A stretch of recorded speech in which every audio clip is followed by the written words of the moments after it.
Hello and welcome to the Raptor Show, powered by DoorDash on Sportsnet 590 The Fan. I'm your host, William Liu. As a reminder, we are now streaming live on Sportsnet's YouTube channel Monday to Friday between 2 and 3 p.m. To the viewers, hello.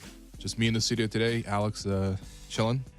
And I will be joined on the line in the first segment by Sportsnet's Amy Otterberg. Amy, how you doing? I'm great. How are you doing? I'm doing really well. Actually, I really wanted to get into your appearance on the broadcast for the Nets game, but I wanted to talk about the biggest topic first coming out of the Nets game. Amy, do you know what the biggest topic coming out of this game is? Oh, man. I mean, Scotty, turnaround jumper on KD. I think that was, let's stay there. You know what? Or the world, COVID again. I don't know. Where are we going with this? You know what? Honestly, those should be the number 1 and 2 topics because the Raptors have now played 3 straight opponents in New York, Sacramento, and Brooklyn that have had team-wide outbreaks. Hopefully nothing is up with the Raptors. They continue to say that they're all good, so let's just keep it that way. And, of course, we should be talking more about the fact that Scotty took it to KD at least 3 or 4 times, which was obviously just incredibly exciting when you think about the future of the team. But right now, people have talked about this for 2 days straight now, is the last shot. And I know so much of sports discussion in basketball comes down to the last shot. And I think for me personally, it gets talked about in first off, it gets overemphasized, right? Second of all, it gets talked about in a very reductive sense, who should get the last shot, what kind of shot should they be getting? And that's pretty much about it. And I think there's so much that goes into some of these late game possessions. So I want to get into that topic with you. Is that cool? Of course. Okay, let's do it. Okay, so let's start really broadly. What would you consider to be a good shot at the end of the game? What type of things are you looking for in that sort of last shot?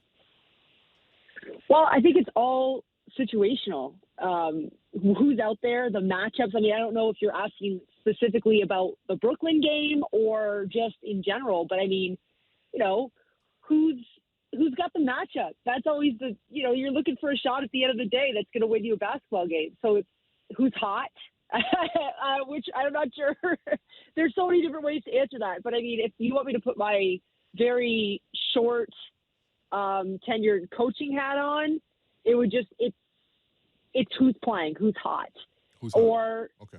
with the Raptors, I will say this, and I said this on the broadcast, Fred has always earned the right to take that last shot if he feels like that's the type of what he's meant to that organization, right? So I know I'm not answering your question. I don't – No, this is what I expected when I asked a super broad question because you obviously there's so many factors that go into the last shot of the game. But I think you already touched on so many of them already. So let's get into a little bit of detail. I think first off, obviously, with the last shot, timing obviously has to be such a big factor, right? And we saw in regulation, at least, 2 examples of this. Number one, Fred took a pull-up 3 from about 30 with, I think, Blake Griffin on him. And there was probably 34, 35 seconds on the shot clock. I would say that's not the highest percentage shot, but it's clear in that situation they're probably going 2 for 1, right? First off, do you like the idea of going 2 for 1? Obviously, at the end of quarters and stuff like that, that makes sense. But at the end of a game, do you like the idea of going 2 for 1 rather than specifically hunting the best possible shot, even if that means sacrificing another potential shot? Well, I think so. Again, and I know don't punch me in the face through in your mind right now, but it does go to situational. But when your point guard has the ball in their hand and they come out in the second half, especially in that third quarter, the way Fred does, he gets to make those decisions. So I don't mind it, especially when you're on the road against the number 1 team in the East. I don't care who's not playing because that's something that the fact that Harden and a bunch of other guys got ruled out, it didn't matter because when you looked at the way that Patty Mills was playing, especially, and Kessler Edwards, what? You know what I mean? So if Fred felt that, and I kind of do agree with that, I do like the 2 for 1. However, that being said, if there is a mismatch that you're trying to isolate, they're switching screens or there's something in particular that you're really trying to get, then of course, maybe you do pull it back. But I didn't see a dominant matchup that the Raptors were continuing to consistently find success for in that game. Do you know what I mean? Yeah. Like, so, maybe if LaMarcus was out there and we had more, or the Raptors had more of like a quicker lineup, maybe you go to that isolation, right? Because you're either going to get a shot or you're going to beat them to the rim. But, and to that point, I don't know if you remember, like later, and I don't remember if it was the end of regulation or if it was in overtime when Fred got to the rim but missed the layup because he beat David Duke.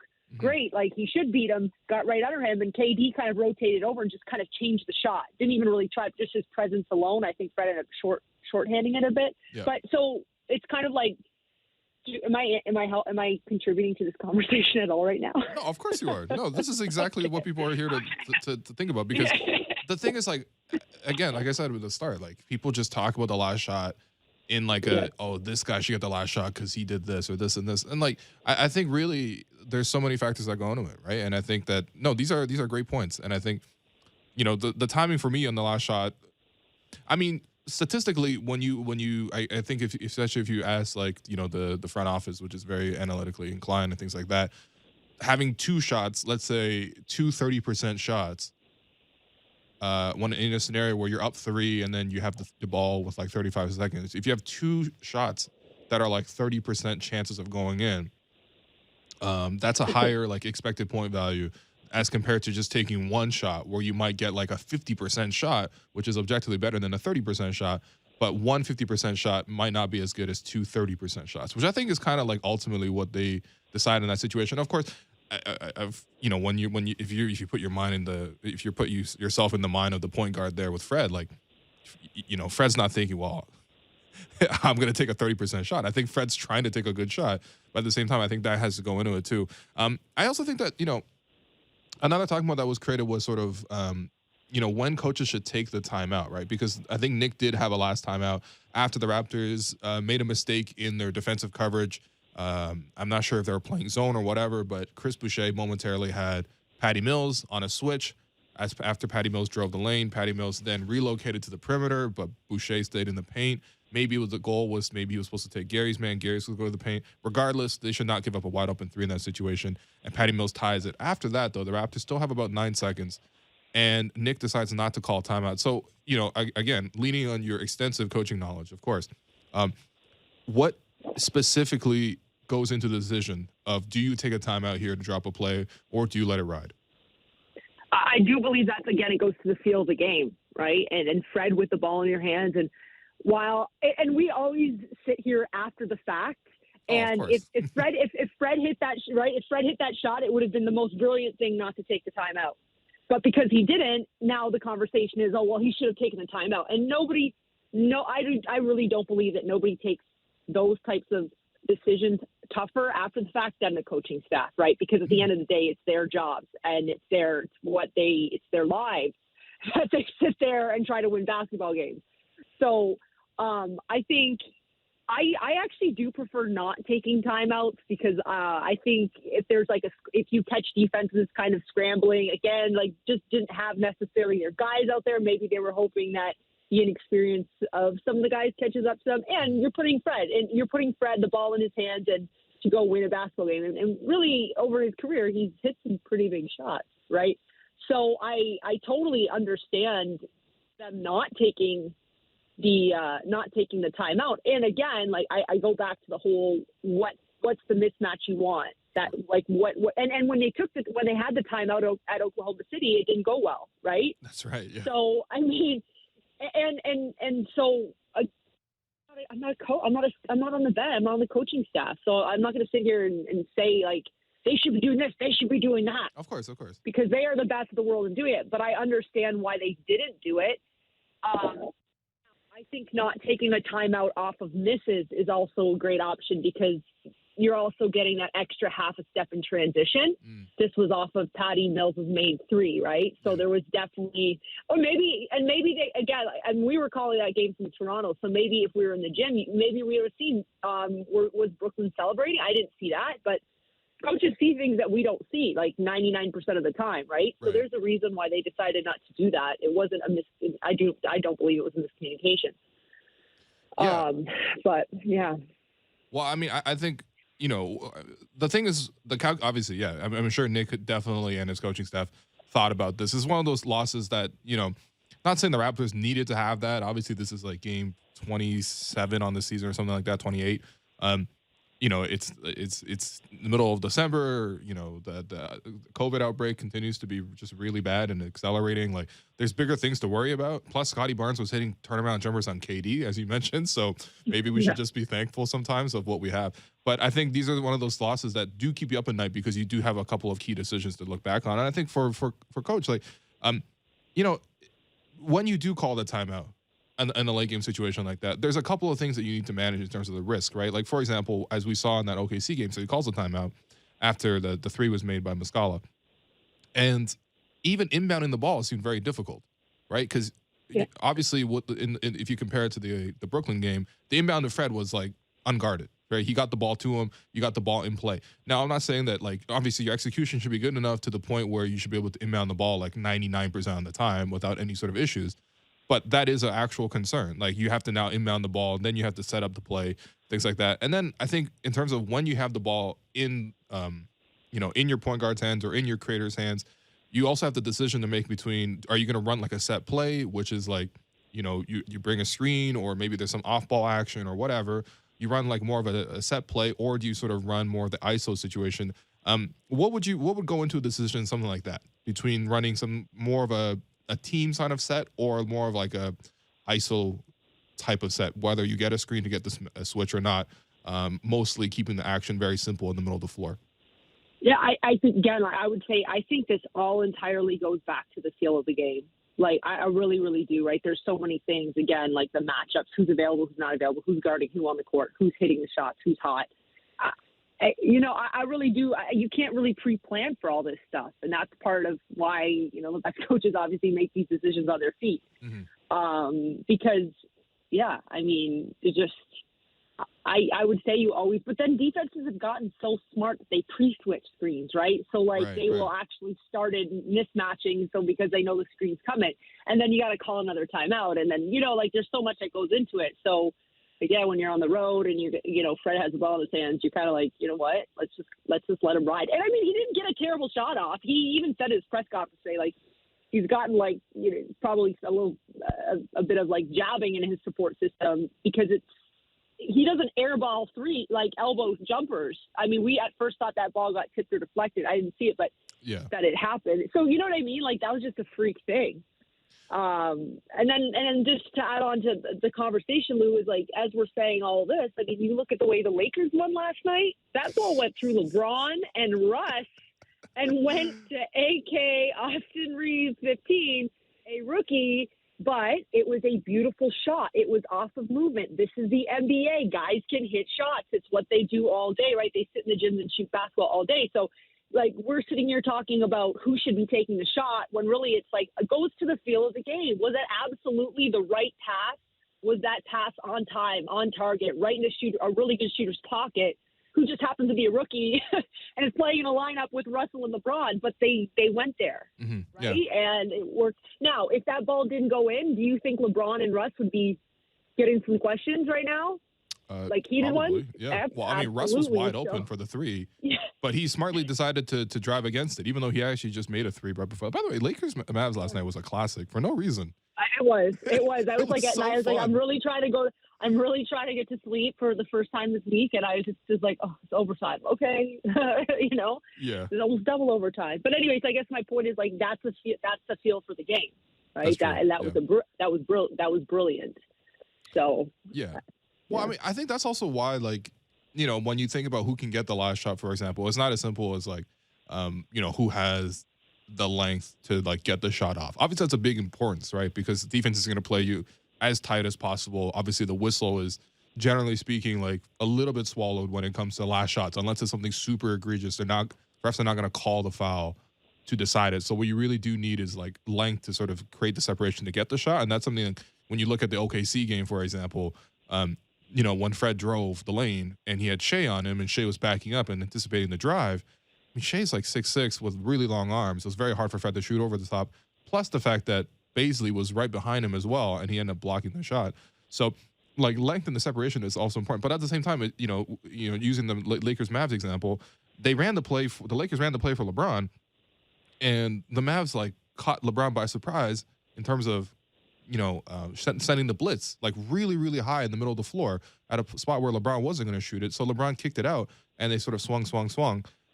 That's not necessarily something that is a set play, but at the same time, you need a really good decision maker to be able to make those passes. So, I think after the game, obviously people are like, well, should have been Fred. It should have been, Gary, or it should have been Scotty. I don't know why I'm mocking myself, because I think I've also said that. But I think that's also the element too, right? When you're thinking of it as a coach, okay, I want to get the ball to this player's hands. Well, then can they also adapt to a double team and things like that? That's also got to factor in too, right? Absolutely, but you'd hope for the most part these guys, like, they're professionals in that, like, this is their lives, so they're out there in these tight situations in an NBA game. You've got your best group available who you think are going to win the game are on the court, most likely, I'd assume, in that situation. So, yeah. I mean, and it's funny is someone said the other, I think it was actually after Oklahoma City, and I think it may have been Sherm. We were chatting, and he said, at the end of the day, it's one loss, and that's yeah, you're right. One loss is one loss, and it's one loss in overtime at Brooklyn, or it's one loss against Oklahoma City at your court. You have to move on. And I'd like to say there's one always right around the corner, but this is where COVID makes everything a little bit more difficult right now, because who knows? But you just kind of have to learn and move on. That's the nature of the beast here. That is. And actually, Fred had a really great quote about it at practice today. And this is a big talking point. And he said, quote, the other night was definitely not textbook, how you want to get shots off at the end of the game. That's from Fred. But he also said, quote, if the ball's in my hands and my opportunity to shoot it, I'm going to take it every single time. And part of it is just like, he said, you have to live with it. You'll be accountable. You look at the film and you try to get better, but you also got to definitely have a short-term memory.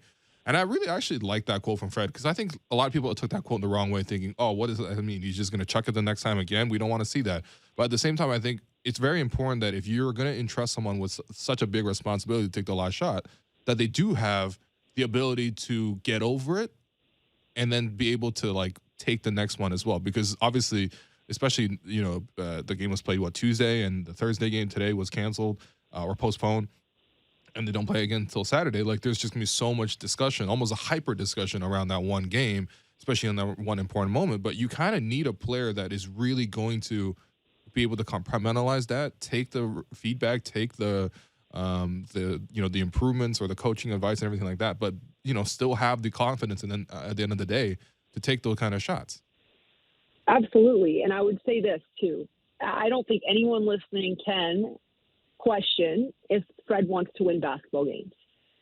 Okay, so he's extremely competitive. He's one of the mentally toughest guys probably that is around the league, and he has won before. Mm-hmm. So if Fred has the ball in his hands, he's going to take the shot if it's available.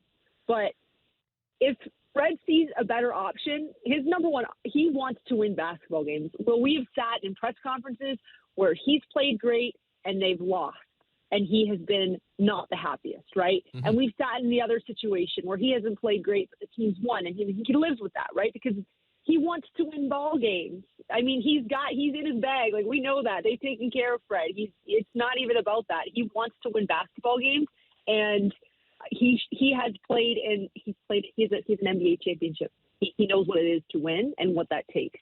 So then there also becomes this whole area as even I'd say coaches and teammates and the fan base where you trust him because he's proven. He has proven. Yeah, that's fair. Now, we have had this long conversation now about all the things that go into a last shot. What kind of shot are you taking? Are you ISOing? Are you going to kill the clock and ISO and take the last shot with no time left? Or are you going to run a set play? And who do you give it to? And timeout, no timeout, 2-for-1s, all this stuff. Amy, ultimately, the question people want to know, who are you giving the ball to and what are you running? Oh, man, this is, I guess, I'm answering the same way, Lil. Who's on the court? Who's the matchup? Who's guarding who? I'm not answering that question unless I'm looking at the situation. I mean, it's just, I mean, because even it's funny. I mean, when you said the last shot, at first I was like, "Are you talking about Scotty's last shot?" Because don't forget there was an overtime last shot. Oh my God! If Right? that had Like, gone in, so my I goodness. know. You're telling me, right? I got to call that game. I was like, whoa, that would have been like the fairy tale game, you know? Yeah, definitely. But that's the shot I thought you were talking about, because at first I was like, like Chris was running. He was ahead of the ball. We were only down, the Raptors were only down 2.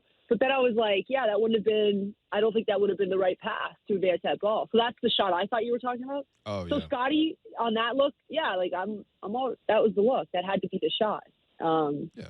I'm not answering your question because I think that would be negligent of me. And I think I have credibility as an analyst and a basketball person in that who's guarding who? Yeah. Who's on the court? Who are Who are the Raptors playing? What's the situation? But in the Brooklyn game, can I go to sleep at night if someone says on your last shot, when the Raptors are not calling a timeout, and Fred gets a wide open jumper from the elbow? Yeah, I'm okay with that. You know what I mean? Come on. Like, yeah, exactly. No, you're right. Such a weird ending to the ball game. Yeah, and by the way, watching the replays and stuff, because just watching it in live action, I was like, well, that doesn't look like a very good shot. But then when you watched it, like he actually did like a little sidestep, and he got very clear separation. Like this wasn't the same as the OKC game where he drove into the crowd and the crowd just swallowed him up. Like he got very good separation for the shot, and I was very surprised that he ended. I thought it was deflected too or something, but it must have just come off his hand weird, because he is usually very good at the mid-range shot, and he's improved. But speaking of that Nets game though, so what was it like calling the game? Take us through, like, how much notice did you have? How did you prepare differently for the game? Like, because obviously the announcement's very unfortunate, but the broadcast crew just were not able to call the game because of the fact that they had been in contact with someone who had tested positive for COVID. Obviously, Matt and Jack themselves have actually said that they're negative so far, but they're still isolating. So when did you get that news, and then how did you prepare sort of for the whole thing? Yeah, so I got the news very shortly before Twitter did. So it was a crazy day. And obviously, and I keep saying, like, obviously, as much as the one thing I'm learning a couple things in these last couple months, but we are almost a little family. We travel together. We spend a lot of time together in high-pressure situations. And I'm talking about the broadcast on air, but also production team. So the first thing is everybody okay? Mm-hmm. Yeah. Because it's like, what's happening? Of course, and that's the thing. It's like, yes, I'm going to fill in, but it's not a celebration. It's almost just like, okay, I have a job to do. And it's like, I always say that the bar is set very high with the Raptors. I don't know how many people watch League Pass, but we are really lucky to have the people calling the games that we do. Our broadcasts are great, and our truck is great, and our shows are wonderful. So, I mean, obviously it was just, I kind of just shut my door and turned my phone off, and the prep's a little different. I was fortunate in that I was able to do a couple 905 games last week. Mm-hmm, yeah. And just the way it worked out was just lucky, because I hadn't sat in that chair since I think it was like last February in the bubble, the G League bubble. So I felt good about that a little bit. Mm-hmm. I know Eric's a professional as well, so it wasn't even like any concern there. And then as the G League likes to prepare you, you show up and you're ready. You think you're ready to go, and then you get the news about Harden and Bruce Brown. Well, actually, I'm not even gonna lie. Like Tuesday mornings when their 5 guys came out, so yeah, I actually have to run out and buy dog food in the morning because I'm such a good mom. And, we were running really low, and I look at my phone and I'm like, home and redo all my Brooklyn notes. Right, just because I like to be like organized in a certain way. And but anyways, I mean,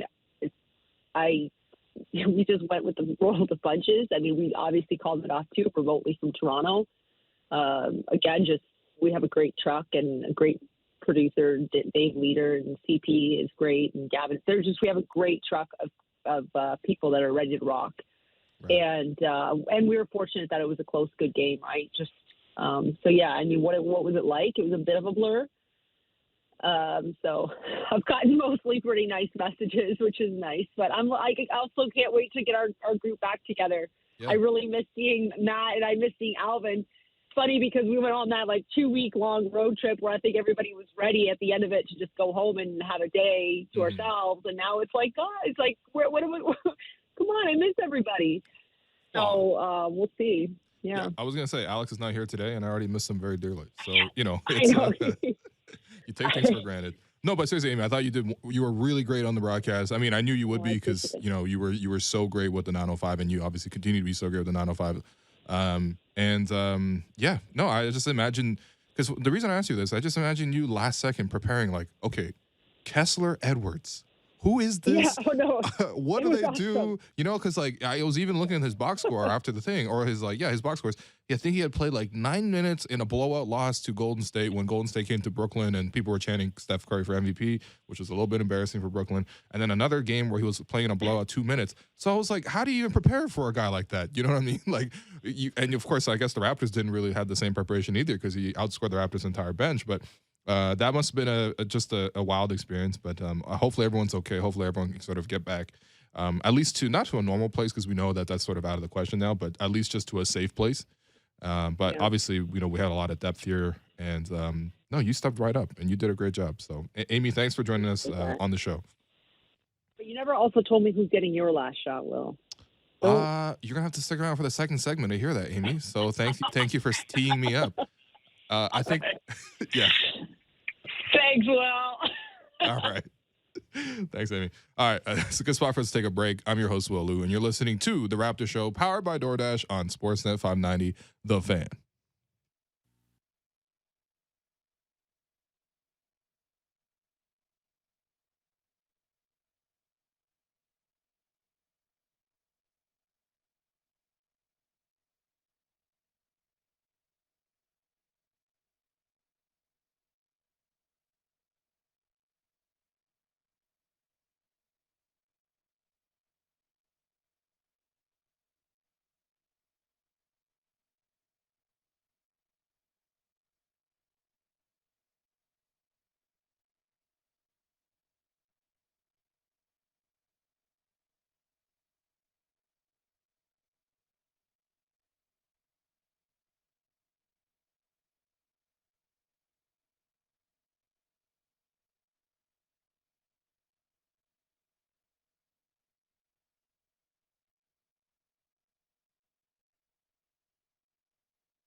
Welcome back to the Raptor Show, powered by DoorDash on Sportsnet 590 The Fan. I'm your host, Wayman Liu, and for the second segment, I am joined by Raptors 905 sideline reporter and host of Raptors Today, and also just a genuine friend of the program, Savannah Hamilton. Savannah, how you doing? No? All right, we will work to get Savannah on the line because this is very awkward after we called her a friend of the program. But yeah, with Savannah actually in the afternoon here, we wanted to talk about the Raptors 905, which admittedly I have not seen as much of this season. I don't know. I guess part of it is just timing, part of it is just whatever. But definitely wanted to catch up on what's happening in 905 because I think the Raptors obviously, in terms of development, definitely do rely a lot on the development team. But you know what? To fill this time here, in the meantime, we do have to answer that question that Amy did leave us off with in the first half, which is who is going to take the last shot? And for me, honestly, having said all those things and all those factors do factor in, so you know it's hard to like account for all of it, right? Because ideally for me, because the Raptors don't have that one clear-cut guy who, for all the, you know, who can get a shot off against anybody, who can get a good shot off against anybody. You know, it's basically they don't have a Kawhi. I hate really going back to that all the time, but it's true. When you don't have that, though, I do think that the best matchup is the one that you ultimately go to, right? But at the same time, for me, what I'm looking for is somebody who has the length to get the separation, to create the shot, someone who can handle a double team and has like a bit of a passing ability to, you know, to make the right read. Obviously, if they get trapped or doubled or whatever, which generally happens a lot at the end of the games, right? Defenses love to catch you by surprise. Who can ideally get to their spots, which does, I think, take an element of ball handling, takes an element of strength, takes an element of just awareness in terms of how to attack. And for me, that person is probably Scotty Barnes. And I know that's a lot to put on the rookie right now. I think politically speaking, it's probably very difficult in the locker room to say we are just going to turn the ball over to our rookie guard. Forget all the veterans here who have won championships, stuff like that. Let's give it to Scotty and see and trust that our fate is in his hands. But honestly, and when you combine all the factors of what you ultimately want, I think the weakest part obviously is the jump shooting. But at the same time, we've seen him make like a steady slew of mid-range jumpers, and we even saw KD struggled to get to his specific mid-range jumper because he's so long. So the next one, you know, given all the matchups and everything like that, let's try Scotty. But Savannah, we got you back on the line. Yeah, before we get into the 905 and things like that, because I definitely wanted to check on what's going on down there. Who would you get the last shot to on the Raptors, really quickly? Because we definitely went like a whole segment with Amy just about the last shot alone. Yeah, I know. I was listening to you guys go back and forth, and like, to be honest, I'm not mad that Scotty had the ball in his hands for the last shot. I think, like, yeah, he's a rookie, but he had a great second half. Mm-hmm. It also didn't feel like he was a guy that, like, he it wasn't a designed play for him to get the last shot. He was coming down the floor and he had to chuck it up. So, like, any player in that scenario, you know, bets are off. You don't know what's really going to happen. And he also was pretty close anyway. Like, I think that you go with who has the hot hand. I would normally say Fred VanVleet, of course, you know, the team leader. He's that guy that you want taking those shots.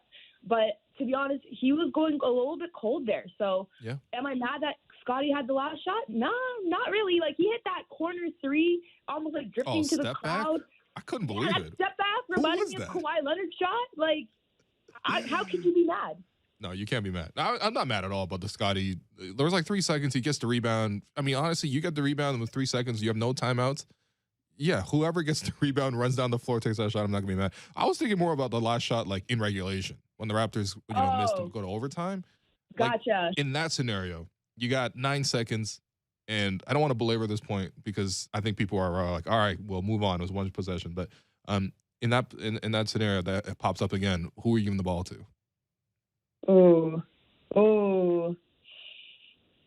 See, that is where, yeah, that's a very tough call. I think Amy said, I'm going to look at the matchups like 4 times, which I totally agree with. That's a very sensible thing to say.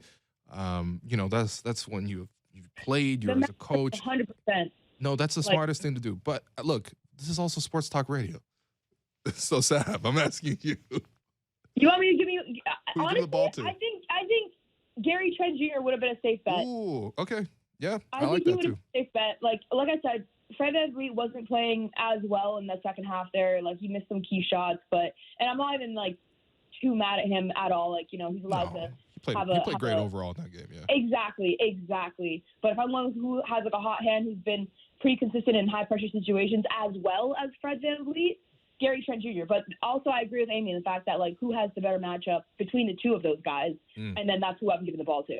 All right, last question on this last shot thing, because it is so annoying, but people love hearing about it. Who is your all-time pick to take the last shot? Oh, what is this? Your all-time clutch shot maker. It could be anybody. Oh, man. Like, wait, just all-time in general, all-time on the Raptors, obviously? No, all-time in general. All-time on the Raptors, everyone knows is Kawhi. Everyone knows is Kawhi. Come on. Anyway. Okay, I was going to say. Yeah. Okay, so all-time for this team right now, I think you have to say Fred VanVleet. I think you have to say Fred. No, all-time, like anybody who's ever played basketball. Oh, in the NBA or like just like anywhere? NBA, WNBA, European leagues. Michael Jordan, then. What the heck? Was this even a question? I mean, yeah, that's fair. That's fair. I thought you were going to go with something real creative like Dirk. Dirk low-key was a really good last shot maker. He was. That, like, step back fader looking like he's shooting with a broken arm. That was great. Yeah. No, but you're right. It's definitely MJ. It was a very non-pretty shot that Dirk had. Don't forget that. Yeah, but no one can get to it. Especially when he started leaning back towards the end of the career. It was ridiculous. Yeah. So. Yeah. Yeah, Michael Jordan. Yeah. Okay. You know what? This wasn't a very well thought out question. Obviously, KD would be a good pick too. Kobe.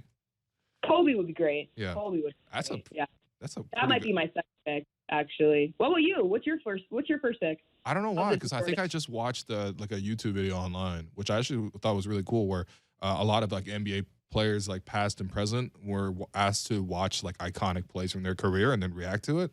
And part of that video series, Dirk was in it, and they showed a video of him hitting like a game winner from like 2000. It was like him versus Elton Brand on the Sixers, and did a little shoulder fake, pretending to go one way and then spun the other way, then went back the way he faked originally, and he got that little weird shot off. And I was like, man, I've seen Dirk hit that shot like a million times. I don't even know, like that would terrify me to guard, Dirk in the last possession. But I mean, it's also MJ. So you're right. I think MJ is the objectively correct shot here. Okay, so there's definitely no, no offense to the 905 guys. Still no Michael Jordans, no Kobe's, no KD's, no Dirks to the 905 level. Not yet, at least. You're right.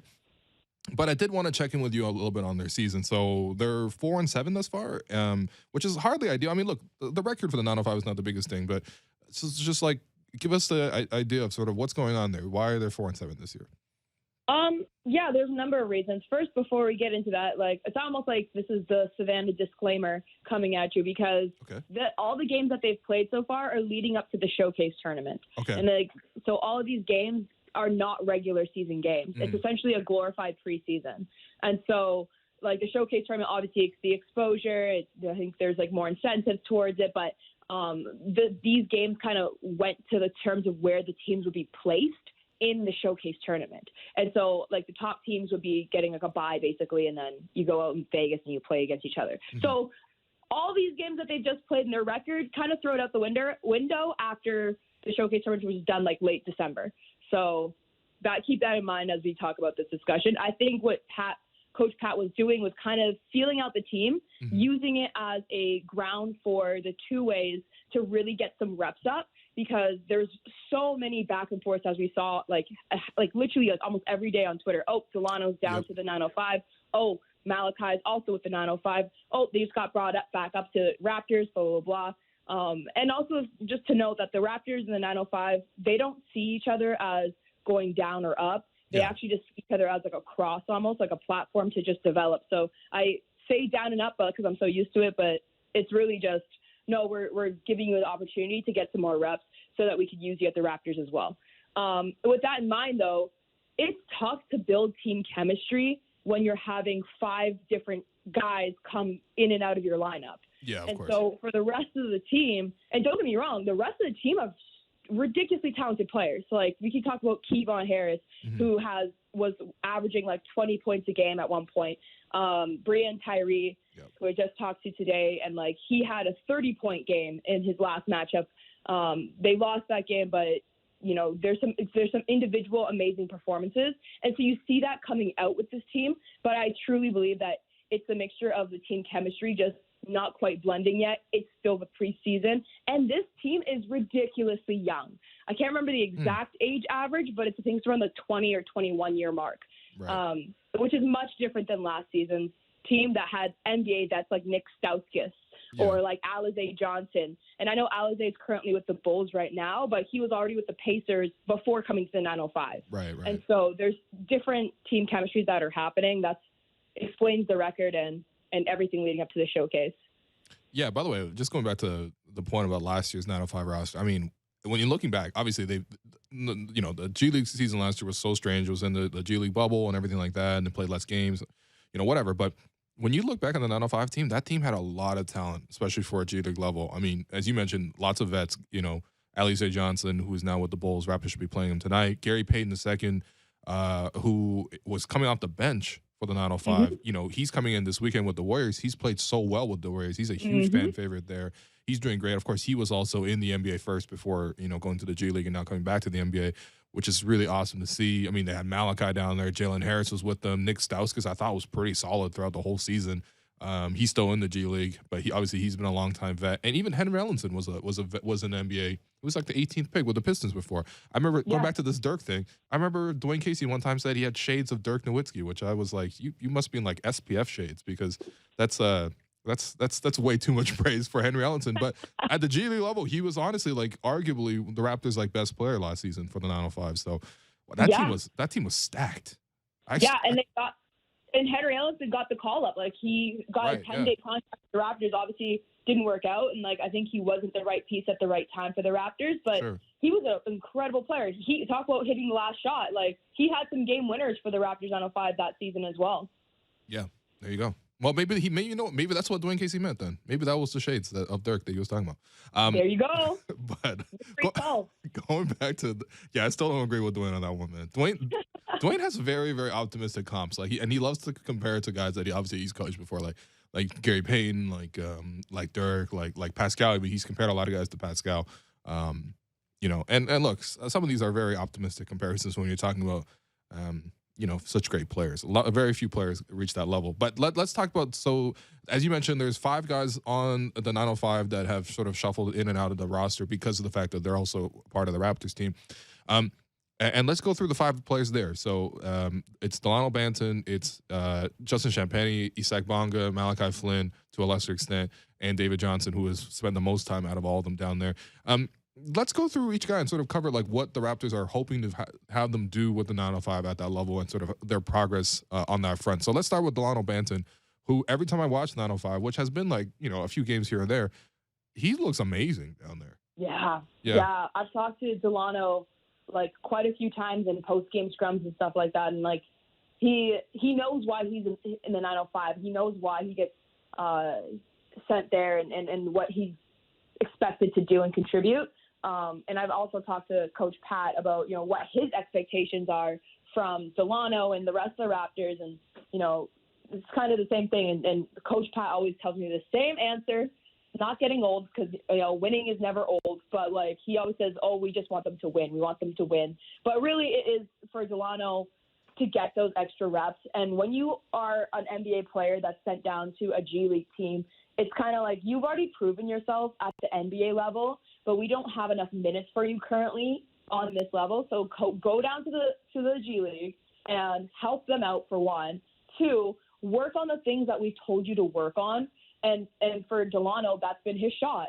Like it's more about the mechanics of his shot than the confidence, because Delano is not shy. He does not have any confident issues when he's playing with the Raptors 905. And you love to see that, because you don't want a player that's too shy to try something new or do something. Like you want to build that confidence so it translates to the Raptors, of course. So that's kind of what he's there for. And he gets lots of minutes down there when he's there. One thing that he had to work on in one game was cleaning up his turnovers. I believe he had like 5 or 6 turnovers in a game, which really impacted the team overall. But the next game he had like 2 turnovers, and like he had like a great stat line. So it's kind of like those little things that you kind of get those rookie errors out so that you're clean and you're tweaked for by the time you join back with the Toronto Raptors. Right. Is there one thing that, like one common mistake that you see from Banton that leads to some of these turnovers?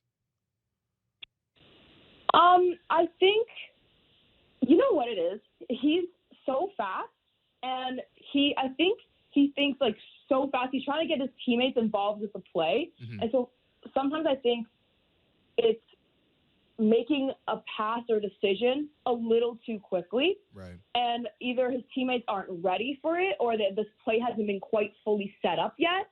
And so, like, he can drive hard to the basketball rim himself. Like, we know that. But I think it's now getting comfortable, if you're going to be a point guard, like, really setting up the play and, like, running through it and type of thing. So I feel like the errors of the turnovers are coming more so through the technicalities of the offense rather than, you know, like, oh, he lost a handle or it bounced off somebody's shoe or something. It's not silly errors. It's more higher level, I think. Like, I'm trying something and I'm seeing if it works or not. Right. So that's what I appreciate about what Delano's doing. So it's more like experiment errors, if anything, when I watch him play in the 905. That's very interesting. With Justin Champagnie, so we've seen him now, obviously, with the Raptors a little bit here, too. I mean, damn, he almost got the game winner against OKC on the tip. Unfortunately, he had like 2 finger cells, like skin cells on it still. But yeah, so what's Champagnie been doing at the G League level? I saw he had a 34-point game. He doesn't strike me as a scorer necessarily. And even when I watched the highlights, I was like, okay, this is kind of like an assorted, sort of mixed kind of 34. It wasn't like he was like a James Harden 34. But at the same time, 34 is 34. Like, what's Champagnie been doing in the G League? Champagnie is a quiet scorer. Like, he is that guy that drops 20 and you're like, wait, what? Like, he didn't even realize he made all those contributions to the team. But, you know, he knows how to get to the rim. He has a solid shot. And when it all comes together for him, because I think some games more than others, it has come more together than other times. But like it looks beautiful. It's like beautiful basketball that he plays, and not to mention like his defense. Like I think that's what he kind of earned his reputation in the Raptors preseason. That kind of earned him that position where he is now. But you see him on defense. He picks passes. He gets on the floor. He's a hustler. And so his defense, I think, truly translates to his offense, and that's why you don't notice it. Because it's not like he hit that. It's not like the plays are 100% set up for him. It's the fact that, like, he just he gets to the rim himself. He's driving it from a defensive stance, and it, like, leads into offense. And he also gets his teammates available because of that. Because, like, now you're on, like, a 2-3 break or whatever the scenario is, and, like, he just knows how to read the situation well down in with the Raptors 905. So I appreciate what he brings to the team, and it's definitely a silent game of basketball. He's also like, it's funny because I believe he's listed as 6'6". Yeah. But I guess the team's really tall out there because he's not one of the taller players. That's a Fred VanVleet 6'6". You're saying? It's a more of a Fred VanVleet 6'6", but you know, still effective. No, he definitely is very effective. I mean, for a guy who's undersized, he definitely gets his hands on a lot of offensive rebounds.